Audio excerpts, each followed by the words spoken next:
যুদ্ধ থামার আভাস আসতেই বিশ্ব অর্থনীতিতে শুরু হয়েছে নতুন সমীকরণ।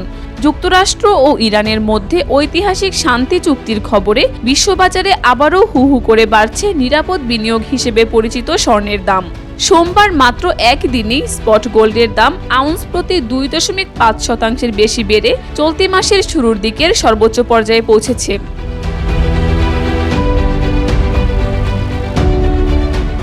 সোমবার আন্তর্জাতিক বাজারে স্পট গোল্ড আউন্স প্রতি $4,322 বেশি দামে লেনদেন হয়েছে। একই সময়ে যুক্তরাষ্ট্রের বাজারে আগস্ট ডেলিভারির স্বর্ণের দাম 2.5% বেড়ে $4,344 পৌঁছায়। মূলত মধ্যপ্রাচ্যের গুরুত্বপূর্ণ সমুদ্রপথ হরমুজ প্রণালী পুনরায় খুলে দেওয়ার সম্ভাবনা এবং এর ফলে তেলের দাম 4% বেশি কমে যাওয়ায় স্বর্ণের বাজারে এই বড় উত্থান ঘটিয়েছে।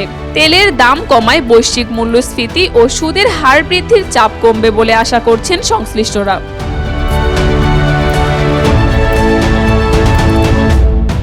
মার্কিন ডলারের মানও 10 দিনের মধ্যে সর্বনিম্ন পর্যায়ে নেমে এসেছে, যা স্বর্ণের দাম বৃদ্ধিতে বাড়তি জ্বালানি জুগিয়েছে। স্বর্ণের পাশাপাশি অন্যান্য মূল্যবান ধাতু যেমন রূপার দাম 3.6% এবং প্লাটিনামের দাম 3.3% বেড়েছে। কাকুলি আক্তার, দেশকাল নিউজ।